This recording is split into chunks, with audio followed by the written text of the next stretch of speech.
നമസ്കാരം.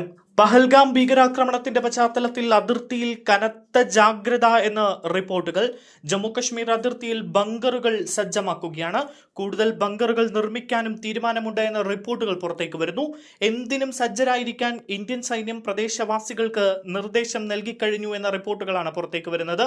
യുദ്ധ സാഹചര്യം നേരിടാൻ പ്രദേശവാസികൾക്ക് പ്രത്യേക പരിശീലനം നൽകുന്നതായും ചില റിപ്പോർട്ടുകൾ. ഏപ്രിൽ 22-നാണ് ജമ്മു കശ്മീരിലെ പഹൽഗാമിലുണ്ടായ ഭീകരാക്രമണത്തിൽ ഒരു വിദേശ വിനോദസഞ്ചാരി ഉൾപ്പെടെ 26 പേർ കൊല്ലപ്പെട്ടത്. ബൈസരൻ വാലിയിലെ പൈൻമരക്കാടുകളിൽ നിന്ന് ഇറങ്ങി വന്ന ഭീകരർ വിനോദസഞ്ചാരികൾക്ക് നേരെ വെടിയുതിർക്കുകയായിരുന്നു. തുടർന്ന് ഇന്ത്യ പാകിസ്ഥാനെതിരെ കടുത്ത നടപടികളാണ് സ്വീകരിച്ചത്. സിന്ധു നദീജല കരാർ റദ്ദാക്കി. ഇന്ത്യ പാക് യുദ്ധം നടന്നപ്പോൾ പോലും റദ്ദാക്കാത്ത കരാർ 65 വർഷങ്ങൾക്കിപ്പുറം മരവിപ്പിക്കാനുള്ള ഇന്ത്യയുടെ തീരുമാനം പാകിസ്ഥാന് കനത്ത വെല്ലുവിളിയാണ്. പാക് പൗരന്മാർക്ക് വിസ നൽകുന്നത് നിർത്തിവെച്ച ഇന്ത്യ വാഗ അട്ടാരി ചെക്ക് പോസ്റ്റുകൾ അടയ്ക്കുമെന്നും പ്രഖ്യാപിച്ചു.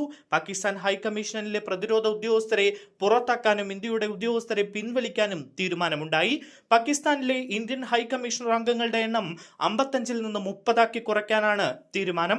അതിനിടെയാണ് ഏറ്റവും ഒടുവിലെ റിപ്പോർട്ട് ഇപ്പോൾ പുറത്തുവരുന്നത്. അതിർത്തിയിൽ യുദ്ധസമാനമായ സാഹചര്യമാണ് എന്നും പ്രദേശവാസികൾക്ക് പരിശീലനം നൽകുന്നു എന്നതടക്കമുള്ള നിർണായക റിപ്പോർട്ടുകളാണ് പുറത്തുവരുന്നത്.